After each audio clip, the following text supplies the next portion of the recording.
Won't you stop and take a little time out with me? Just take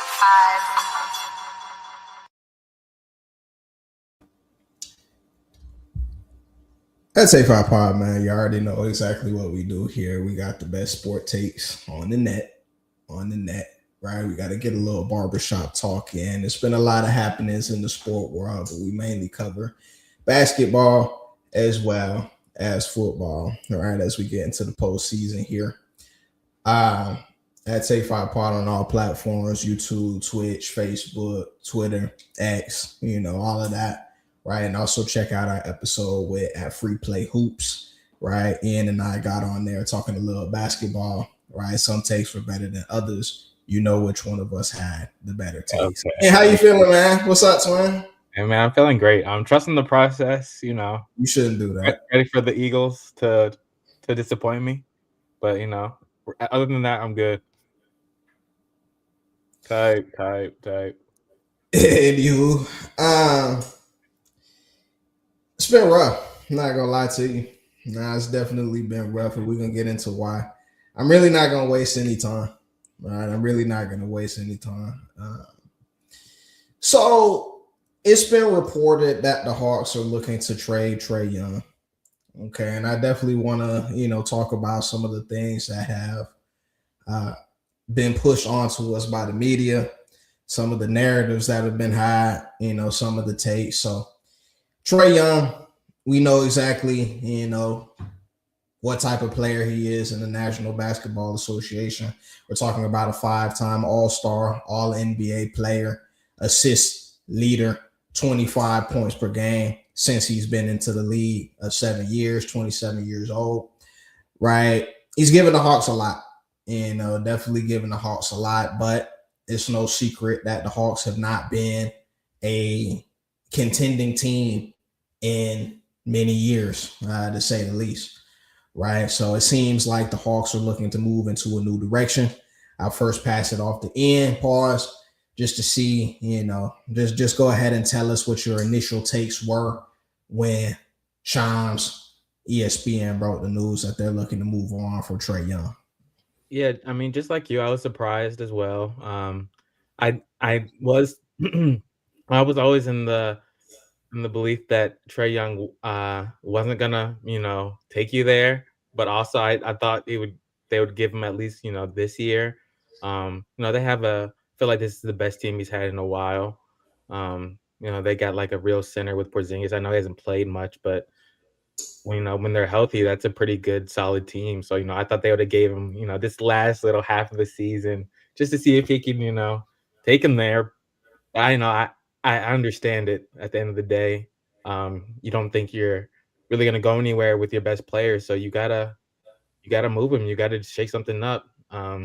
I don't think it's crazy to change things up. If you don't get the results you're looking for. And I think they got some young players that they trust in to take over Trae Young's his production. But it's gonna take a lot. But hopefully they get a lot in return in the trade. So we'll see. Yeah, I mean, before I really get into my take, like I said, I got to get some chicken out of the oven in a few seconds. But before I really get into my take, it's very interesting just the timeline of how this is happening, right? So, you go through this off season, you watch the moves that the Hawks made, right? And you talk about how Trae Young, he's finally, or I think you said that, maybe it was in my head, I don't know. Finally playing with somebody that we can call a bona fide all-star next to him, right? Mm-hmm. That's not something that we've seen in his 7-year career, right? Jalen Johnson, I mean, he's been a monster. Like, he's been a dog. He's even been in tertiary MVP conversations for the way that he's been able to walk out, be a triple-double machine, really elevate the team in Trae Young's absence, which I'd like to talk about. Trae Young had a stint missing 20 plus games due to a lower leg injury, right? So he really wasn't there to mesh with this team, kind of play with Porzingis, who's also been out of the lineup for, his respiratory issues, his disease, whatever he has, he hasn't been in there also. And Now Trae Young is out with a quad injury, right? And you know how it is when players are in trade talks and then they have some supposed injury. You know what I mean? I'm sure he probably could play even if he's dealing with something, but it's just interesting to see, you know, the Hawks take this direction after really not having Trae Young play with the team that was thought to have been built around him, right? You talk about bringing guys like Nickeil Alexander Walker, take some of the ball handling pressure pause off of Trae Young, and also be a defender. Porzingis is first. That's the tallest player Trae Young's played in a 7-year career. You know, it's just very interesting to see. But yeah, I mean, what do you think, Ian? Do you think this year could have turned out a little bit differently, better, worse with Trae Young in that lineup here?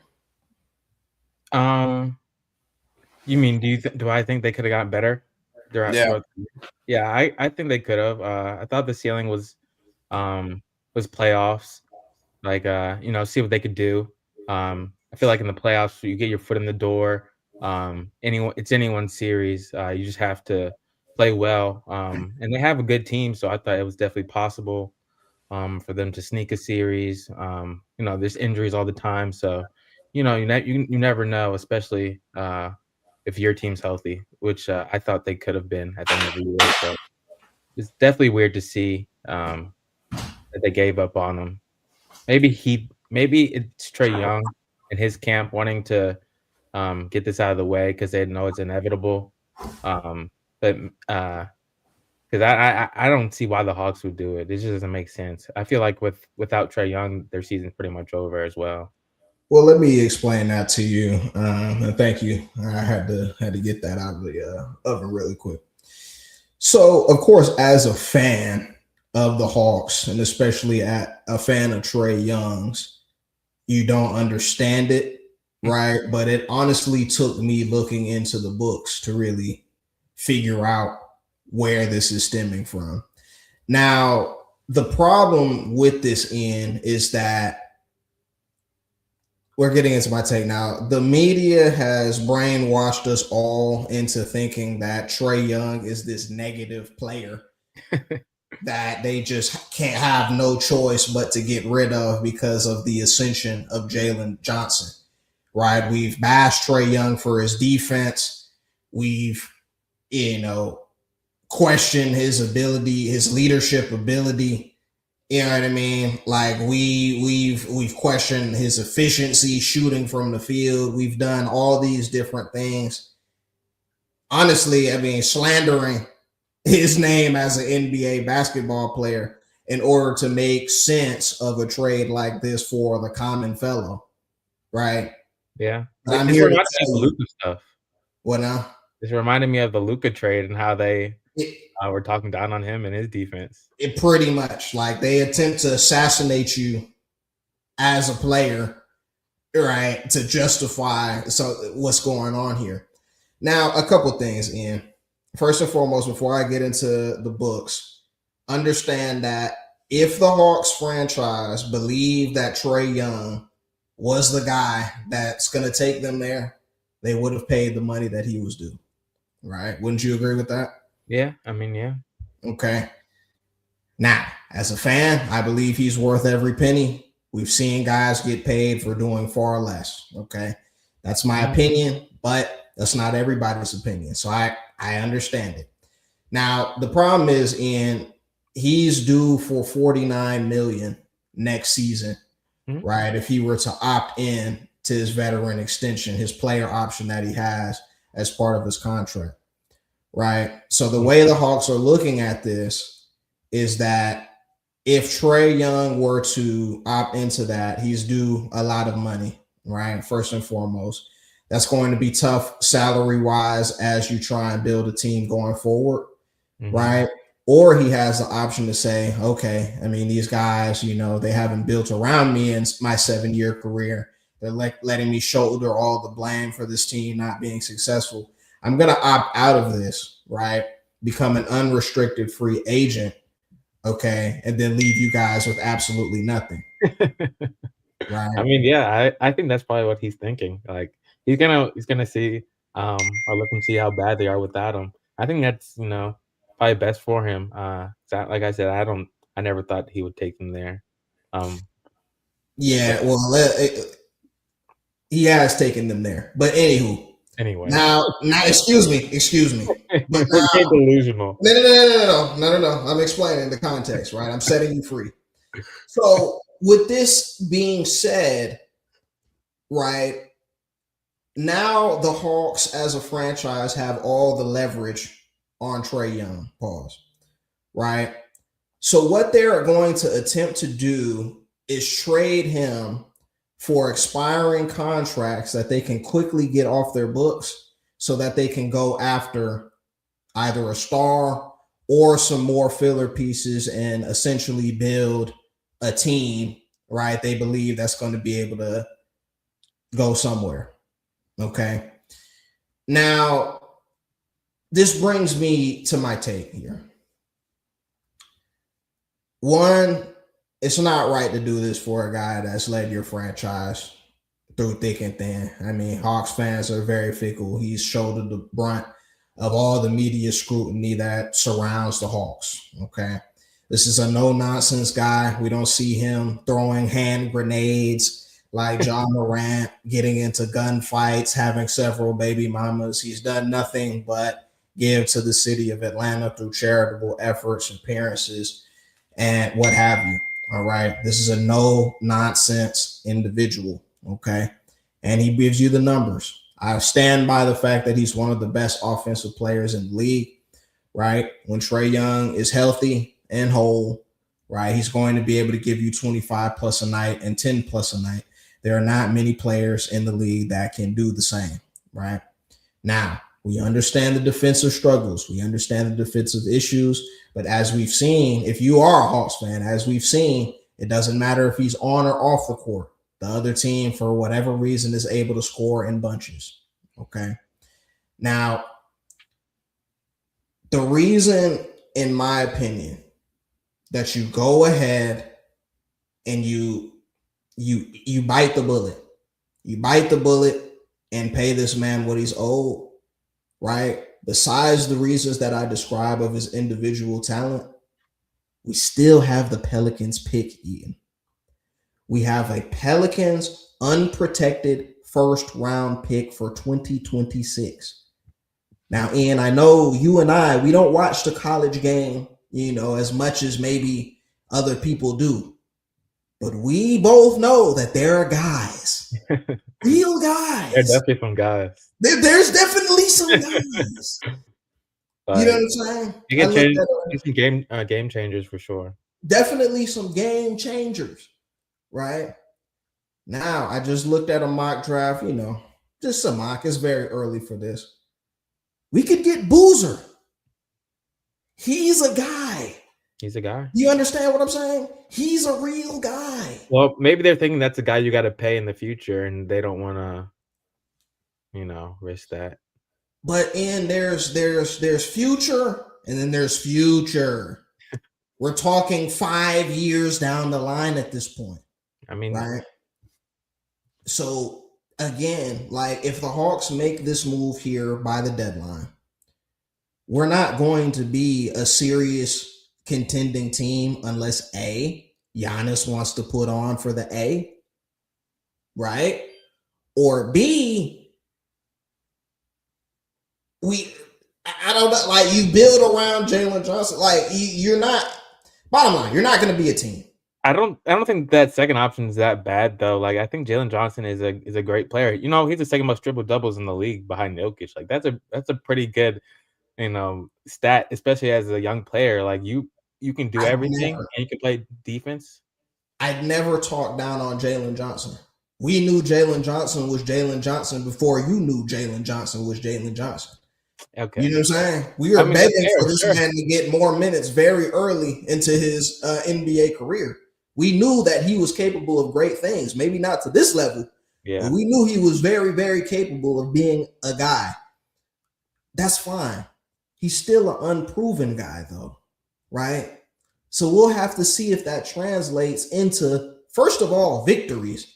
We have this narrative surrounding the team that we're better without Trae Young. We are 4 games above 500. You see what I'm saying? Like, it's not like we're going to be this contending team, if we get rid of Trae Young and bring in CJ McCollum. Like, you see what, like, this is not a move that you make to be good now. Yeah, I mean, obviously, I think they're just cutting their losses, preparing for the future. I mean, at a certain point, you do have to prepare the future. If you're not going to make Trae Young your future for the long haul, like there's no point in keeping him now. Like you got to cut your losses, start building now. My thing is this though, Ian, you're building for the future, but you already have the future. Just humor me, just for a second. They don't have enough. Just for a second. You give Trae Young every penny that he's owed. It's a lot of money. Draft a Boozer, a Dybansta, an AJ Peterson, right? And you still have Jalen Johnson for at least, I believe, 2 more years. I have to look into his contract before you have to give him some coin. What the East is wide open.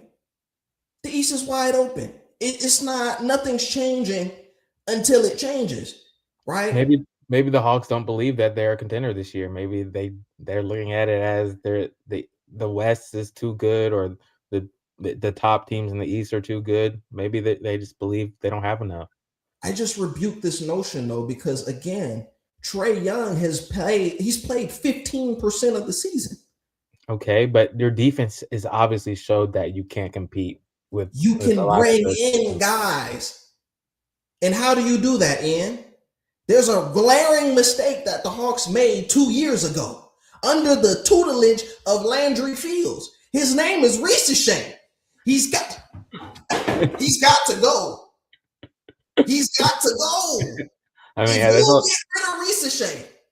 if you get rid of Riesesheim for some defensive pieces, you package up. You get you a Dylan Brooks to come off the bench. Dylan Brooks is not going to take you there. You get you a guy.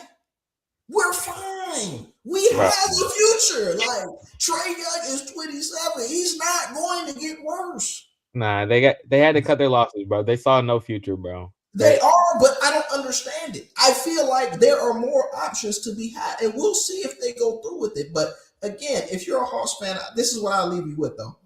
As far as the trade is concerned, don't expect us to get back we're not getting anything in.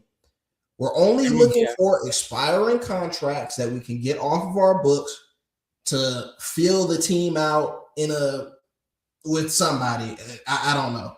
If you get one of their first round picks, though, I feel like that's something. I don't think they're going to be that great of a team. So Trae Young, no.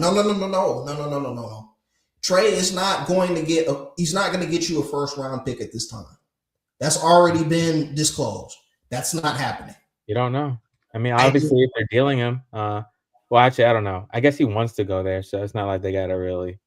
That's all. That's his agents just chatting. Of course, he doesn't want to be in Washington. But again, this is. I urge the Hawks to just look at the options that you have. We did the correct thing in the draft last season. It gave us options, right? Even if you want to say, hey, use that pick, package up Riesesheim. Like, you can get me a guy, right? You have to add before you subtract. What? Okay, go ahead. No, I'm just saying Trae Young's he's too expensive to keep on the books, I think. Especially if you're not going to keep him long term, there's no point. So, but the thing is, Ian, he could have been even more expensive. We're talking about a guy that's been snubbed out of All-Star games, snubbed out of All-NBA. Yeah, right? I get it. It's not like he's getting a Shai Gilgeous-Alexander contract. That's true. Right? This is the NBA. Yeah, I guess. That's my take. My only take is that I hope the Hawks look into their options of what they can do with a Trae Young on the books before selling the farm and then being Midoriya Izuku, being very mid, right? for the remainder, like at least 5 more years, because you're going to run into the same predicament. You'll be a 500 team with Jalen Johnson, no matter how good he looks, right? Because we don't have the pieces around him, and then we'll be looking, okay, now we got to pay him, or do we trade him? Like it's going to be the same song and dance that we do with these Hawks teams. But anywho, that's all I have about Trae Young. Now I got to get into some football. Got to get into some football. That take 5 pod, man. That take 5. We going quickly today. We got to finish up. I needed Julian in here for this. I don't know what his problem is for real.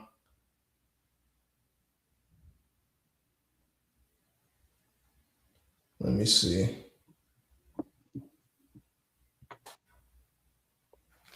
Don't know what his problem is for real, but there have been a lot of NFL happenings. A lot of NFL happenings that we have to discuss here. So among the coaches fired in 2025, we have John Harbaugh, Pete Carroll, Kevin Stefanski, Raheem Morris, and Jonathan Gannon, right? In the middle of the season, we had Brian Daboll, right? As well as Brian Callahan. And we've had many coaches fired, right, for different reasons, I'd say. Mm-hmm. Which firing was the most shocking to you and why? Most shocking, I would say I have to go with Daboll. Like it has to be Daboll. I feel like mid-season, like especially how his quarterback was playing, I feel like it was it was something promising, something for the future that they could, really build off of, especially with their number one receiver not even being there. Their starting running back who was hurt. So, it was something that they had. And he's a good offensive coach. But I would say one of the most surprising recent ones, just to do something that was that happened this past weekend. I would have to say, Harbaugh, just because they gave him an extension just a couple months ago, or not a couple months ago, but beginning of the season, I think. It was a 3-year extension. He's gotten them to the playoffs every year except this year. Lamar was hurt. I don't really think that was his fault. Their division's always tough with Mike Tomlin in it. Came down to one game. The kicker missed the field goal. Like I don't really you can't really blame that on him. I feel like his team lets him down a lot. So yeah, I felt like that was most shocking, especially he's been there so long. I just didn't see it coming. No, definitely some not bad takes from you. I'll definitely second the Daboll. We've already discussed this in length on the podcast. We went into depth, pause about how you don't want to give young quarterbacks too many voices too early, right? Especially when it seems like they're developing their confidence, right? And it brings me back to my take, honestly, which could be a hot one for sure, especially for our Atlanta fans. But bottom line, though, the reason you get fired typically is when the expectation does not meet reality. Okay? When the expectation does not meet your reality. Now, that's why I brought up Brian Daboll first. Okay? What was the expectation of the Giants? We knew they were going to be a putrid team. We just wanted to see some development, and we felt like we did. Like we felt like, something started brewing there, right? Mm-hmm. I can't believe I'm saying this but Raheem Morris. Come on, bro. Raheem Morris, bro. There was nothing brewing there, bro. There was nothing. No. Check me out, though. Check me out. Let me cook. Okay. Now, there were some inexcusable losses by the Atlanta Falcons this year. Like, we have to, I'm not saying that there weren't, right? Like, we talk about getting 30 balled by Carolina, 0 points. You know what I mean? We talk about the blown game against the Indianapolis Colts, right? There are some inexcusable games throughout the season, but what you saw from the Falcons in the second half of the season, however, with a Penix down, a Drake London out, still finding a way to come together and win some games was interesting to me, Ian, because for a lot of that time, you're not playing for anything, right? And we still saw a team that was able to rally behind their leadership and get the job done against a Buccaneers, against a Saints team that, showed a few things. I know they're young, whatever, what have you. I may have liked to see one more go. Just one more go, see how the next season starts, and then switch that thing around. You know what I mean? Because again, once a Penix goes down, once a Drake goes down, and there were other guys as well, the expectation goes from here to here. Like, it's hard to win without some of your primary parts. And I saw, to my surprise, them able to do that. So, I mean, yeah, but if you give him a chance next year and it doesn't work out and you have to fire him mid-season, you just leave your team in limbo, and like there's just you gotta have your coordinator or like your QB coach become your head coach, like for the rest of the season. Like you don't really have like a real head coach there anymore. And I feel like that's not a great position to have your young quarterback in, especially coming off an injury. Like I feel like you need to have like a real voice. Especially someone offensively, I think is what they just need. And I don't think he's a defensive coach, defensive minded coach. Like he never really was calling the plays. So I feel like that's something. Defense was great, by the way. Who? Defense was great, by the way, this year. Like, it was like pass rush was elite. They got the most out of their rookies. Like it was definitely great to see. From the defensive side, but it was they didn't put it all together. Special teams, like I felt there was a lot of games they should have won and they just didn't. So I think it was justified. But yeah, I could see them giving him one more year. But it just if it didn't work out, it would just leave him kind of lost. I could have seen a couple more games out of Raheem Morris, but OC Zach Robinson, I believe, had to go. Yeah. Right, for that very reason. That's my take. It's a little steamy because I've been mad at Raheem, you know what I mean, throughout the season for what I've seen on the field. But it's just like expectation and reality, which brings me to Harbaugh. Expectation, reality. When your MVP quarterback goes down, right? That expectation dramatically decreases. So, I'm looking at a Ravens team that they had a shot at the end of the year, but they probably shouldn't, right? If some other teams did what they were supposed to do. So that I'm looking at Harbaugh, and I'm also looking at the fact that as soon as he got fired, brother got 7 different calls from 7 different teams. I'm knowing. Like, hey, like hey, man, like. What's his name? His brother said he wouldn't be surprised if he was coming to Atlanta. Like, I'm sure, like Atlanta's on the phone with them right now trying to get a deal done. Absolutely. Like, there are a lot of teams, courting him as we speak. Like, we'll throw in a Ferrari, we'll throw in a Pellerin. Like, it's just there are a lot of guys out there that would love to have him lead their team, lead their franchise.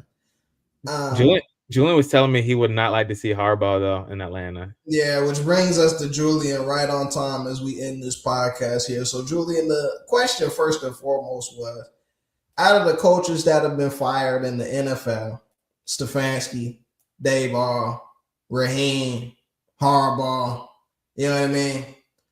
Who was the most shocking fire for you and why? I mean, Harbaugh has to be the most shocking. I wasn't shocked. Being straddled, ladies and gentlemen. The fence is straddled. I'm just talking about shocking. I mean, I thought all the other guys were going to get fired. I thought Raheem was going to get fired. I thought Dayball was going to get fired. In the moment, Dayball was more shocking, but it's been too long. But Dayball already got fired halfway through the season. Stefanski got fired. We saw that whole debacle with the Browns. Somebody had to go. So in terms of shock value, it had to be Harbaugh. Yeah. But I thought he should have been fired. Let's quit the alphabet soup, actually. No. Let's just stop this because I need to actually get to the bottom of this and I don't have the time. Right. Julian, why were you shocked that Harbaugh got fired? I was not shocked. What? I don't understand. That was the question. This is the I question. made a video. I literally have a video that's public online right after the game talking about he's gonna get fired. That happened 2 days ago. So you weren't shocked that he did the fireworks, is what you're saying? No, I was not shocked. I have a video out after the game. It was a live reaction to me at 1:00 in the morning, ranting about him getting fired. He needed to be fired. Why? Because he has proven to not be able to get the best out of his team for years. It's been years. Bro, the kicker, the special teams on the Ravens have been so bad the past like 5 years. How you can't really blame it on the head coach. I feel like that's 5 years. They had the best kicker in the bad. league. They had the best kicker in the league for most of those years. And then he just turned into crap in the last 3 years. Like the How last many year. massages? Like last year. That was it. You're maxing it. The last 3 years, you're maxing it. No, he's been bad for the last 3 years. Dude, he was selling in the playoffs like 3 years ago for Lamar, dude. I mean, That's I fine. feel like to put this on Harbaugh, it's just maxing it, especially because I feel like Lamar was gone for most of the season. I felt like there was. I'm not the saying that defense it's wasn't great. necessarily his fault that they didn't make the playoffs. It's kind of just a series of unfortunate events. And also, they should fire the GM too. The GM should be fired too. I'll be honest. Why? They need a full reset because he put a bad roster together. The roster is bad. No, I did. The roster is bad. Bro. That's a bad roster. Yes, the Ravens roster is not good. They have one good pass catcher in Zay Flowers, right? One, and he's not even a number. Maybe he's a number one now. Maybe he's a number one now, but he's not what you think of when you think number one. If you get me, right? Bro, we think there's only so many number one guys you think of like that. But I'm saying even if you don't have one of those guys, you should have. If you have a Zay Flowers caliber guy, you need to have good guys to supplement Zay Flowers in the passing game. They have Derrick Henry and Mark Andrews. Derrick Henry doesn't catch passes. They actually don't play him on third downs. Okay. So he sits on the bench for third downs. That happens consistently. We see this, whether it's Justice Hill, Keaton Mitchell, he's out of the game on third down. So let's eliminate him from what we're talking about. They have Mark Andrews, who is a terrorist. He is the worst. He is the worst postseason tight end that I've ever seen. He's the worst postseason tight end that I've ever seen in my life. And that's not maxing it. He is a terrorist. He's a terrorist. Literally, he's a CIA operative. He just be gambling. Like, you gonna hate on the man for having parlays like he was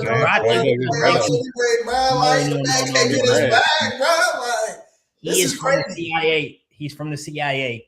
He's brought in to sabotage Lamar, bro. I'm telling you, Mark Andrews.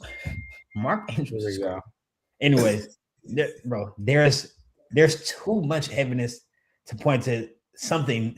There's something going on. There has to be. There has to be. What do you mean? But how can you? I don't understand how you can say all the players are folding. All the players are folding, but it's the head coach's fault. Who was a Super Bowl head coach? Who's gotten them to the playoffs like 5 of the last 6 years, which is very hard to do, especially in that division and in the AFC. Like somebody's always hurt in the division. That's how whoever is the healthiest goes to the playoffs, unless it's the Ravens. What? That's football, bro. No, that division specifically because it'd be Joe Burrow being hurt or Lamar who gets hurt. All right, bro. That's just the truth. No, it wasn't shocking to see him get fired. It wasn't. We can pull my video up right now. He needs to be fired. Why? Because they're failing every time. They're failing. At the end of the day, it's really that simple. The team fails every time in the biggest moments. So you have to fire somebody. Someone had to get fired. And they said they didn't want to fire the offensive coordinator. Harbaugh didn't want to fire the offensive coordinator. Okay, cool. You have to go too. He should have. The defensive coordinator, there's been question marks about him too. I think it's more of a roster issue, in my opinion. The roster is horrible on defense. It's horrible. It's horrible. See, Like, but that's not surprising me. Roquan Smith is getting paid hella bread right now to be mediocre. Marlon Humphrey is down. They have no pass rush, one of the worst pass rushes in the league. And their DBs are okay. Like, they're okay. Kyle Hamilton's obviously a monster. Kyle Hamilton's a monster. Wiggins. But the rest of them are cool. Yeah, Nate Wiggins is cool.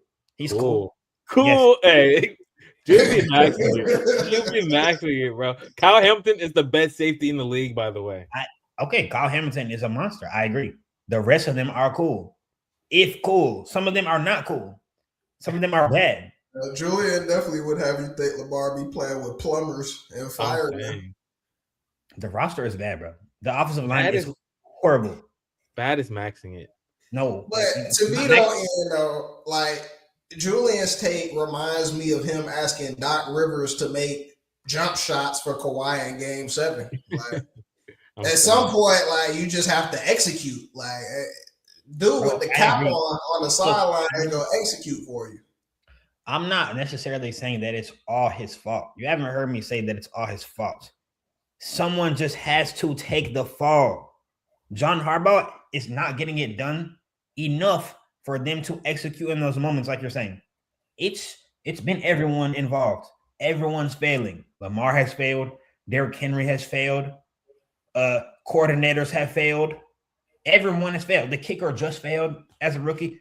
In my opinion, the coach has failed multiple times over and over again with just blunders, like not playing in the Patriots game 2 weeks ago. If you play Derrick Henry after you're dominating the game, you play Derrick Henry, that game probably doesn't even matter the other night. He took Derrick Henry out. Why did he not touch the ball? Someone explain to me. Yeah, he's a fumbler, bro. He's a fumbler. Can we be serious? What do you mean? He fumbled games the whole year, bro. I would rather have Derrick Henry fumble. I would rather have Derrick Henry fumble the ball than have him on the sideline for the rest of the game after having 200 yards, bro. He had 200 yards. But anywho, all right, Julian. Honestly, this entire discussion is my fault. Like, I don't know why you would ever be shocked at any happenings of any sport. Like, you are the all-knowing Julian Sama. Facts. That's facts, bro. Anyway,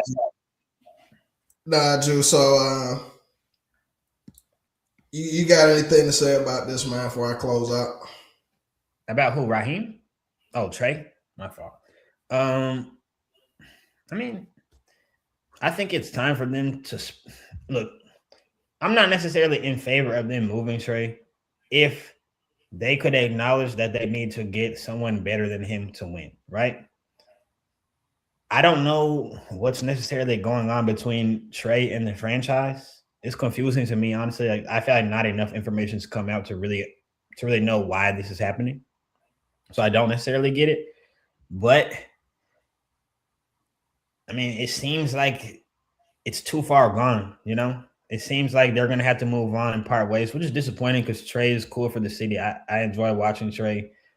Like, he is a dog. I don't think he can win a championship as the best player, but I do think he's a great player for sure.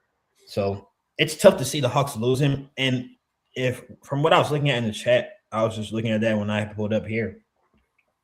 If they get Corey Kispert and company as a return for Trae Young, they're failing as a franchise once again. And that's just something that the Hawks do over and over. You know, this has been from when we were little, probably prior to us being born, to throughout our whole lives. The Hawks they're just failing consistently. That's just what the Hawks do as a franchise.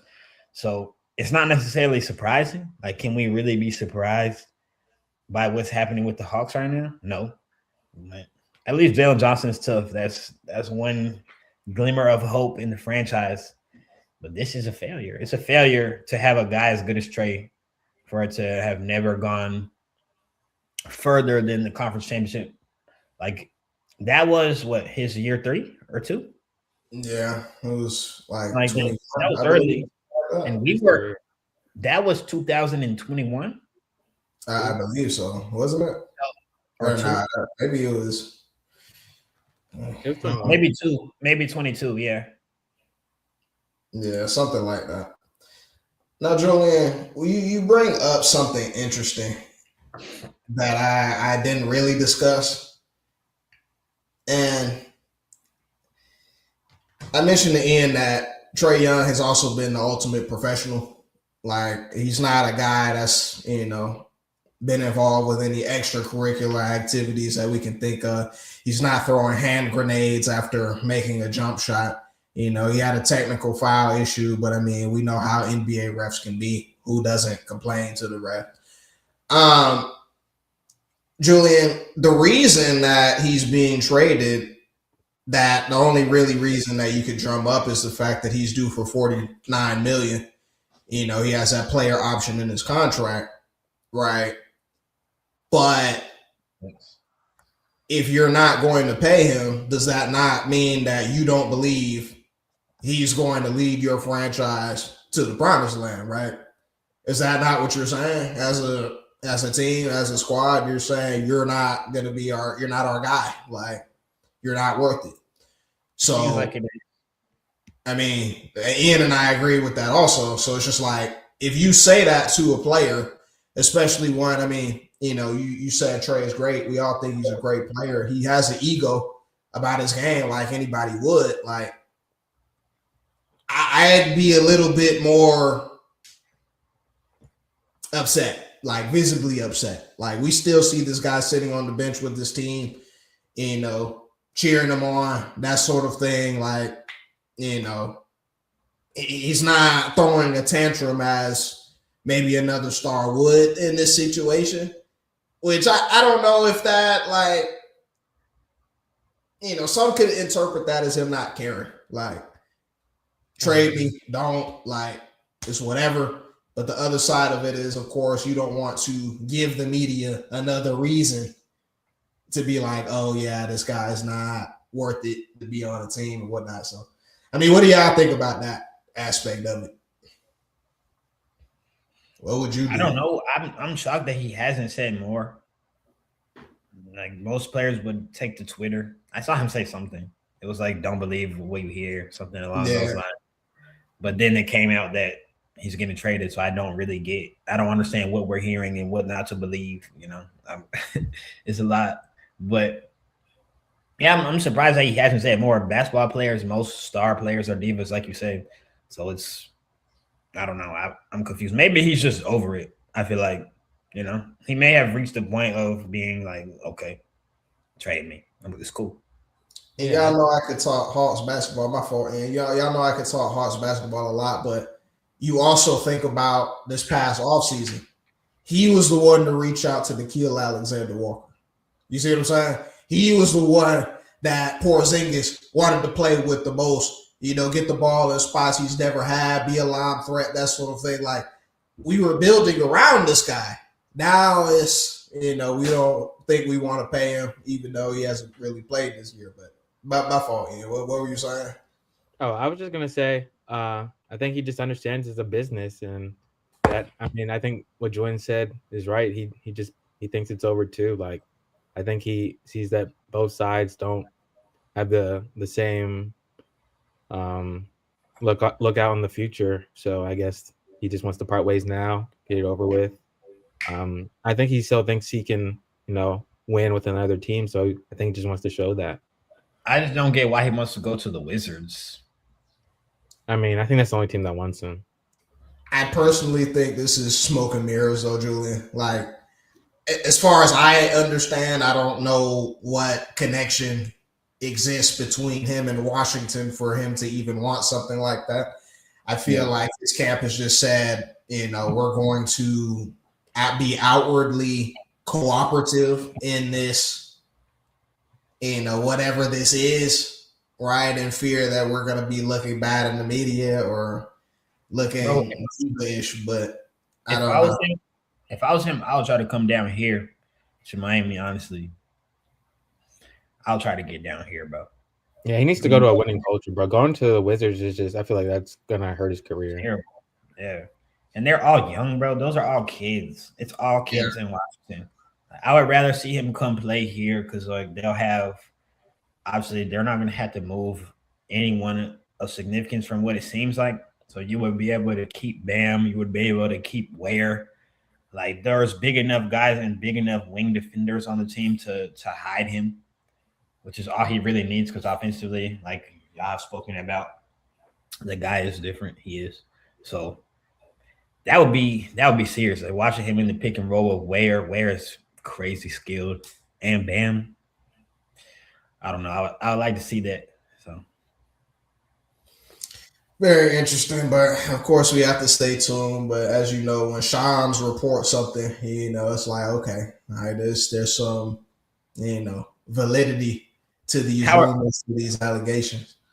Let's do a wellness check-in on Mo. I don't know if you did already. Like, how are you right now, bro?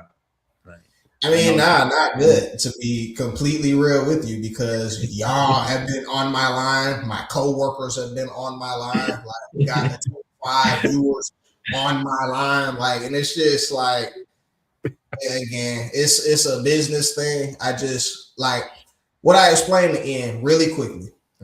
What I explained to Ian, though, Julian, is the fact that we still have the Pelicans' unprotected first-round pick in 2026. So regardless if we pay Trey his money or not, like we're going to get a guy, like a real guy. And you watch college basketball, like you know the names that exist and that are going to be present in that 2026 draft. So my only ask of the Hawks is like, do you trade Trae Young and then become this extremely, like you're one of the youngest teams in the league at this point, extremely young team that's not going to win anything? Or do you keep him, bring in another young top pick into the fold, get rid of Shai, bring in a real wing defender, and run the table? Trey and Jalen Johnson, I know how y'all feel. But from what we're seeing with Jalen Johnson, we can't make a little run at it, take a stab at it with the way the East is constructed. Really? Especially playoff basketball, trade typically comes to play. So I would honestly like to see them play, especially if they're going to trade him for a bag of chips. No reason to trade him for chips, bro. Come on now. He also means a lot to in my opinion, I feel like he means a lot to the Hawks franchise, or he should. Like, I understand. I'm not even, you know me, bro. Like, I don't really care like that. Morgan, he cares for real. And people like Morgan, or for people like you, I feel like Trey brought happiness back to Atlanta after a period of trash. Like the Hawks basketball there was really no hope. We lived in Atlanta our whole lives, bro. There was no hope for Hawks basketball. Even when the Hawks were good, right? Even when they had Teague and Schroeder and Al Horford and Paul Millsap, all them boys. I never thought they were going to have any chance to win anything. Not in LeBron's East. Yeah, ever. I never thought they were going to have any chance, and they proceeded to get swept out of the East viciously, right? Trey coming back and having that run, bro, like that was the best time for Hawks basketball probably in our whole lives. Yeah, actually, not even probably. It was in our whole life. It's like they forgot about it because that run was special. And I felt like this team they have right now constructed, like healthy. This is probably the best team he's had since then too. Yeah, this is facts. Like, and I thought that's what the mindset was this offseason. But that's why I don't get it, and I don't get why Hawks fans do talk down on Trey a little bit too much for me. It's a little bit too. I don't think y'all know me. I have not thought Trey could be a championship win for years, which is not hate. Like that's just my genuine opinion. I don't think that, but he's really good at basketball. So I don't get why they talk crazy about Trey, bro. And it's weird to me, bro. I don't know. You think about, I mean, for what he means to the city of Atlanta, though, like you think about the franchise records that this man holds. Like, the Hawks as a franchise have not had a lot of guys, like all NBA guys. Like you could probably, you can count them, like for real. Like It really has not been that many. I say he's the best since Dominique, right? And that's a long time ago since we had that, man. We were not alive. Maybe him or Joe Johnson. I don't know. Like, it's close. Joe Johnson was like that.